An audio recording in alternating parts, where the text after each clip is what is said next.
అంత చిత్రహింసలు పెట్టారు. అది కాకుండా ఎలా చిత్రహింసలు పెట్టారు అనేది 40 యుద్ధాలు చేశారంటున్నారు. 16 సంవత్సరాల నుంచి యుద్ధాలు చేశారు, ఒక్క యుద్ధం కూడా ఓడిపోలేదని చెప్పేసి ఆయన హిస్టరీ అంటున్నారు.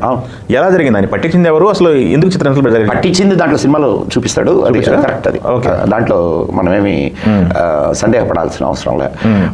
రుకాత్ ఈ అలంగిరి అని ఒక పుస్తకం ఉంది. అది అలంగిరి అంటారు, ఔరంగజేబుని అలంగిరి అంటారు. రుకాతి అలంగిరి ఒక పుస్తకము, అండ్ ఫత్వా అలంగిరి. ఈ 2 పుస్తకాలు ఆయన టైంలో రిలీజ్ అయినటువంటి బుక్స్, ఆయన దర్బారీలు రాసిన పుస్తకాలు. వాటిని కానీ మీరు గమనిస్తే దాంట్లో 40 రోజులు ఈయనని ఎట్లా చిత్రవధ చేశారు అనేది మీకు కనిపిస్తుంది. టార్చర్ కూడా రాశారా? ఏ రోజు ఏ అవయవాన్ని కట్ చేశారు, 40 రోజులు 40 అవయవాల్ని కట్ చేశారు. మనకు దీంట్లో ఓన్లీ నాలుక పీకడము, గోల్డ్ పీకడం మాత్రమే చూపించారు. కళ్ళు పడవడం, చర్మం ఒలిచారు. ఆ హింస తట్టుకోవడం అనేదే మీరు ఊహించలేరు సార్. మీరు ఊహిస్తే కూడా అది మీ ఊహకు అందదు. మనం ఒక చిన్న దెబ్బ తగిలితే దాని మీద ఏదైనా కారమో ఉప్పు రాస్తే ఎంత ఇది ఉంటుంది, అట్లాంటిది ఆయన చర్మం ఒలిచి ఉప్పు రాస్తే ఎట్లుంటుంది.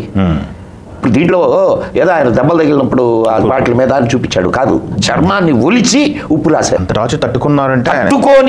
తట్టుకొని నేను ఇస్లాంను స్వీకరించానని చెప్పాడు. అంటే చావడానికి సిద్ధమయ్యాడు, టార్చర్కి సిద్ధమయ్యాడు, కానీ ఇస్లాం మాత్రం నేను స్వీకరించనని చెప్పాడు. అయితే ఆ విషయాన్ని అక్కడ ఎస్టాబ్లిష్ చేయలేకపోయారు. ఏదో ఇప్పుడు రాజ్యం అంటే సరిపోద్దిగా, హైందవీ స్వరాజ్యం అని ఎందుకు అనాలా? అసలు హైందవీ స్వరాజ్యం ఎందుకు ఆ వర్డ్ వాడాల్సి వచ్చింది? వీళ్ళు ఎంత భయంకరమైనటువంటి అరాచకాలని చేశారో మీరు ఊహించలేరు. సార్, ఇంకొక చిన్న యాంగిల్ ఇక్కడ చెప్తాను. అంటే వాడు ఎంత క్రూరుడు అనేది. ఔరంగజేబుకి అన్న ఉన్నాడు, పేరు దారాషికో. చాలా గొప్పవాడు, చాలా చాలా అంటే సామరస్యంగా పోవాలా, అందరూ కలిసిమెలిసి బ్రతకాలి అనేటటువంటి ఆలోచన ఉన్నవాడు. షాజహాను వాణ్ణి రాజు చేయాలా అని కోరుకున్నాడు. ఈ దారాషికో కాశీకి వెళ్ళి కాశీలో పండితుల దగ్గర సంస్కృతం నేర్చుకొని ఉపనిషత్తుల్ని అరబ్బీలోకి ట్రాన్స్లేట్ చేయించిన వాడు. కానీ ఇంకొక యాంగిల్ని అసలు టచ్ చేయలేదు ఇక్కడ. అది నేను టెల్ యూ హియర్. ఆ యాంగిల్ ఏంటంటే మొత్తం ముల్లా మౌల్వీలందరూ ఔరంగజేబ్ని ఇచ్చేశారు. అరే దారాషికో కానీ రాజు అయితే ఇంకా ఇస్లాం చచ్చిపోద్ది, కాబట్టి నువ్వు ఇస్లాంకి టేకేదారుగా ఉండి నువ్వు దాన్ని ఇచ్చేయన్నాడు. దారాషికో తల కట్ చేసి వాళ్ళ నాన్నకి పళ్ళెంలో పెట్టి పంపిస్తాడు ఔరంగజేబ్. వాళ్ళ నాన్నని అప్పటికే ఖైదు చేసి ఉంటాడు. ఇంకేముంటుంది, బయట సొంత పైన అలా ఉంటాయి, ఇంకా బయట పైన ఏముంటుంది? వాళ్ళు ఒక్కొక్కళ్ళు నరహంతకులు సార్. బాబర్ నామా అని ఒకటి ఉన్నది తెలుసా మీకు పుస్తకం?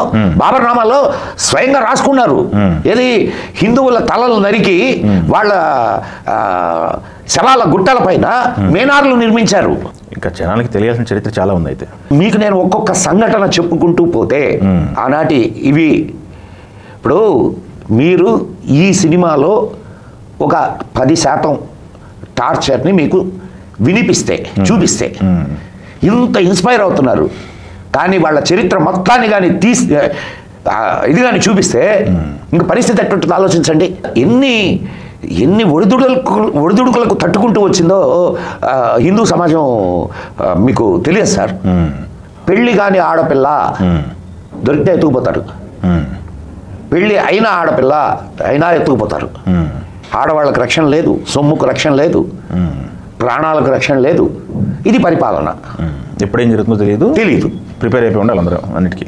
సో అది ఆ 40 రోజుల ఇది మీరు ఒక్కొక్క రోజు ఏ అవయవాన్ని కట్ చేశారు, ఒక్కొక్క రోజు ఎట్లా టార్చర్ పెట్టారు అనేది కానీ మీకు చేయడం స్టార్ట్ చేస్తే అసలు ఇంకా అదొక అయితే ఇప్పుడు అట్లాంటివి చూపిస్తే సెన్సార్ ఒప్పుకోదు.